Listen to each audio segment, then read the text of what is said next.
ನಂಬಿಕೆ ಧರ್ಮ ಮತ್ತು ಉಪಾಸನೆಯ ಸ್ವಾತಂತ್ರ್ಯವನ್ನು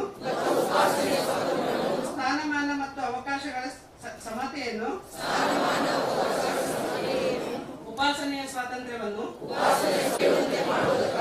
ವ್ಯಕ್ತಿ ಗೌರವ ದೇಶದ ಏಕತೆ ಮತ್ತು ಸಮಗ್ರತೆಗಾಗಿ ಎಲ್ಲರಲ್ಲಿ ಭ್ರಾತೃತ್ವ ಭಾವನೆಯನ್ನು ಮೂಡಿಸುವುದಕ್ಕೆ ದೃಢ ಸಂಕಲ್ಪ ಮಾಡಿ ನಮ್ಮ ಸಂವಿಧಾನ ಸಭೆಯಲ್ಲಿ 1949ನೇ ಇಸವಿಯ ನವೆಂಬರ್ ತಿಂಗಳ